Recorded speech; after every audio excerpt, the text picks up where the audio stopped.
Welcome to Devendra studies.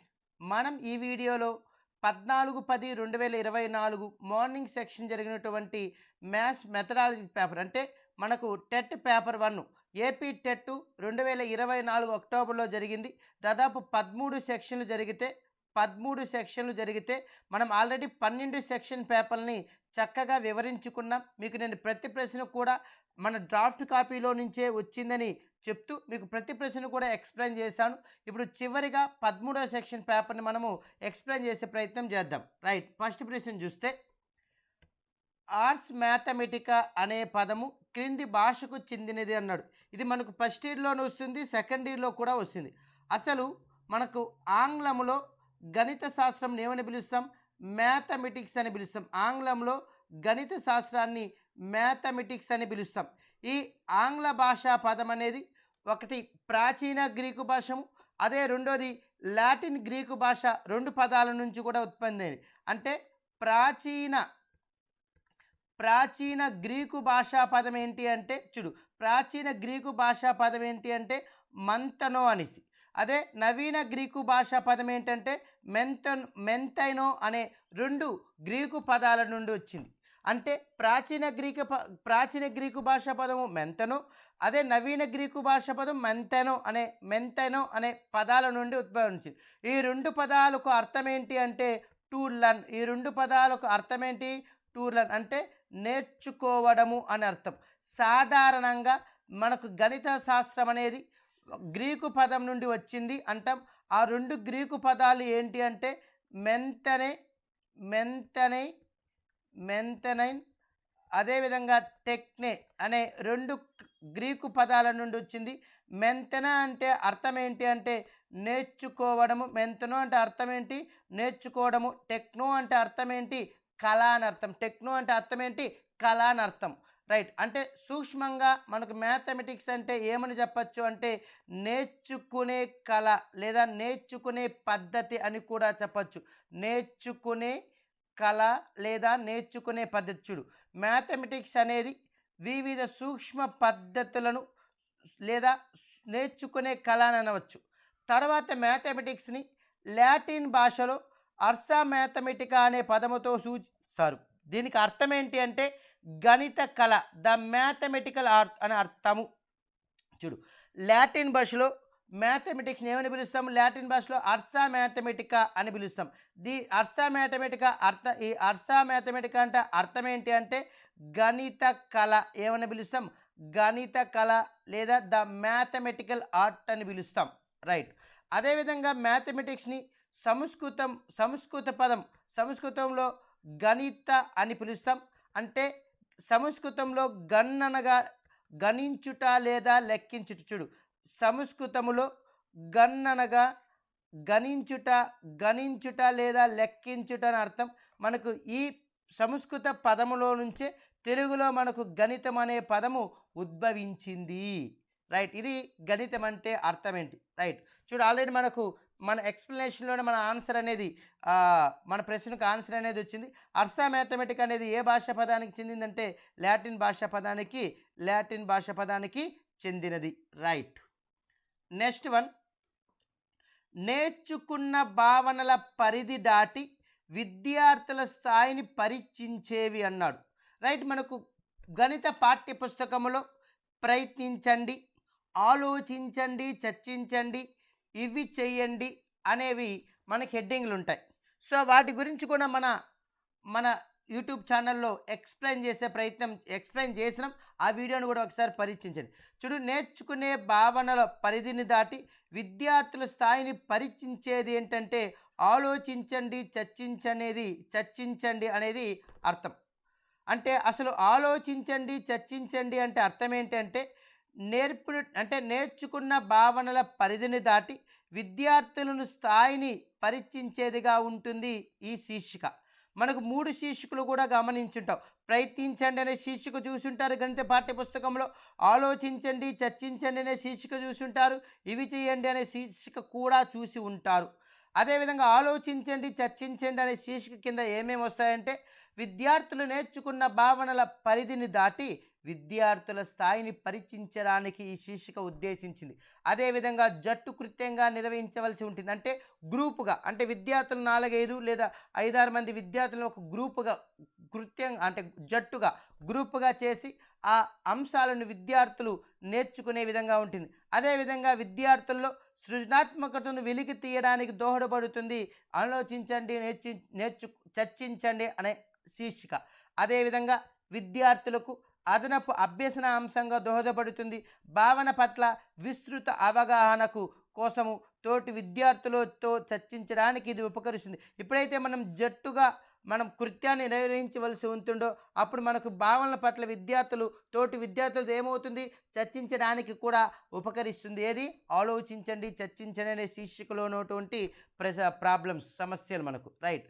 So మనకు క్లియర్గా ఉంది చూడు, నేర్చుకున్నటువంటి భావనల పరిధిని దాటి విద్యార్థుల స్థాయిని పరీక్షించేదిగా ఈ శీర్షిక ఉద్దేశించబడింది. ఏది ఆలోచించండి చర్చించండి, అది ఉందా?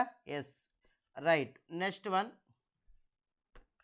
వృత్తం ఈక్వల్ టు 2πr చతురస్రము అని గ్యాప్ ఇచ్చాడు. పై ప్రశ్న ఈ రూపానికి చెందిన మనకు విషయనిష్ట ప్రశ్నలో ఆల్రెడీ మనం నేర్చుకుంటూ ఉన్నాం. చూడు, వృత్తం ఈక్వల్ టు, ఇది ఇక్కడ మిస్ అయింది, 2πr, వృత్తం ఈక్వల్ టు 2πr చతురస్రం టెక్స్ట్ బుక్లో ఉన్నది. అంటే ఈ విధానంలో మనకు రెండు పదాలు మధ్య సంబంధాన్ని ఆధారంగా చేసుకొని ఇచ్చిన జతల్లో ఖాళీగా ఉన్న రెండవ రాశిని తెలుసుకోవాలి. దాన్నే ఏ ప్రశ్నకు చెందిందంటే సాదృశ్య రూపం. వృత్తం ఉంది 2πr ఉంది అంటే ఇది వృత్తం యొక్క చుట్టుకొలతకు సంబంధించింది. అప్పుడు ఇక్కడ ఏమొస్తుంది, 4a వస్తుంది. ఇలాంటి ప్రశ్నలు వృత్త పరిధి. సో ఇలాంటి ప్రశ్నలు ఏమంటాం, సాదృశ్య ప్రశ్నలు అంటాం. ఒకవేళ ఇక్కడ πr² ఉన్నింది, వృత్త వైశాల్యం πr², చతురస్ర వైశాల్యం ఏమవుతుంది, a² అవుతుంది. చతురస్ర వైశాల్యం ఏమవుతుంది, a². వాడు ఇక్కడ ఏమి ఇచ్చాడు, వృత్తం 2πr అన్నాడు, వృత్త పరిధి. అప్పుడు చతురస్రం ఏమి రాయాలి, మనకి ఆన్సర్ 4a, చతురస్రం యొక్క చుట్టుకొలత. అప్పుడు ఇలాంటి ప్రశ్నలు మన దానికి సంబంధించింది సాదృశ్య రూపానికి సంబంధించింది రైట్. మనం పూర్ణ ప్రశ్న అంటే మనం నేర్చుకున్నాం.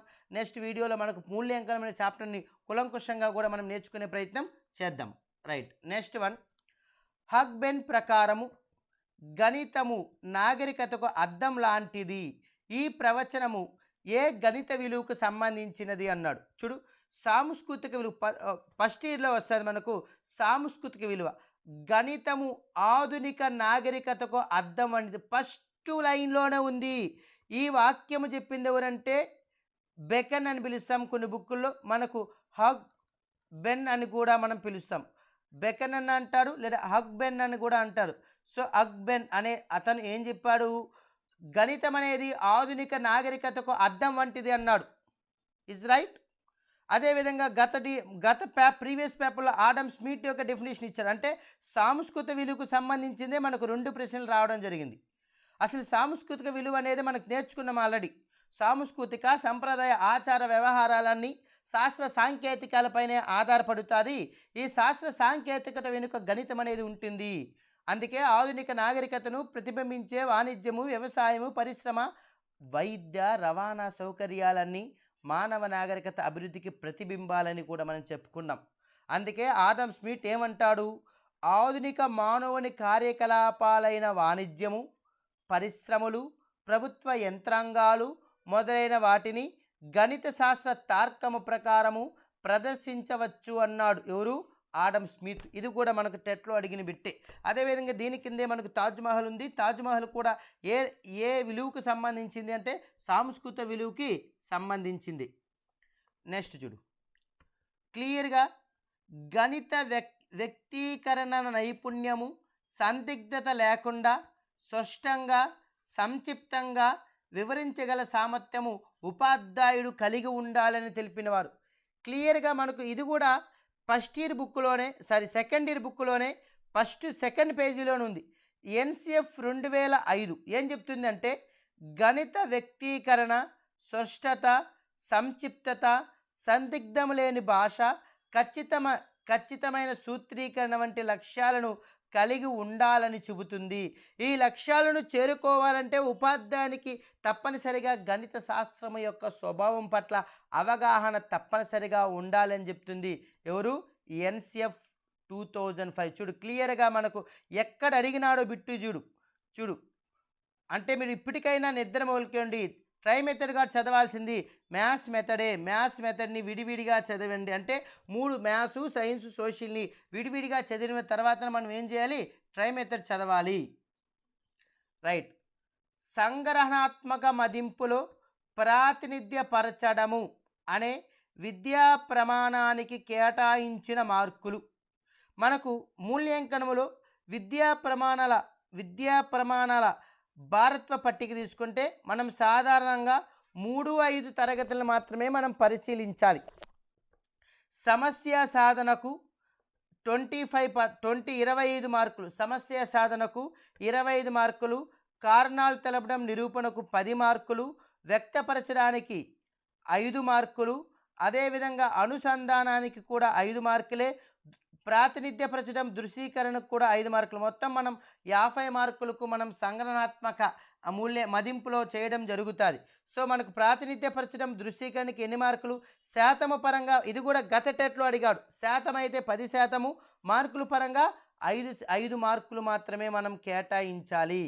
ఇది మనకు టోటల్గా 13 సెక్షన్లో జరిగినటువంటి ప్రశ్నాపత్రాలను మనం మొత్తం 13 సెక్షన్లు ఎన్ని? ఒక్కొక్క సెక్షన్లో 6 బిట్లు, 13 78 బిట్లను మనం వివరించుకోవడం జరిగింది. Is clear. సో మనం ఇప్పుడు ఇది అయిన తర్వాత ఇప్పుడు అయిపోయింది కదా, నెక్స్ట్ మనం కాన్సెప్ట్ వాదగా మనం ఒక్కొక్క కాన్సెప్ట్ని నేర్చుకునే ప్రయత్నం కూడా చేసే ప్రయత్నం చేద్దాం. నెక్స్ట్ వీడియోలో సిలబస్ అంటే ఏపీడిఎస్లో మ్యాథ్స్ మెథడాలజీ సిలబస్ ఏముంటుంది అని అది విశ్లేషించుకొని మనం ఒక్కొక్క చాప్టర్ని ఎక్స్ప్లెయిన్ చేసే ప్రయత్నం చేద్దాం. Thank you everyone.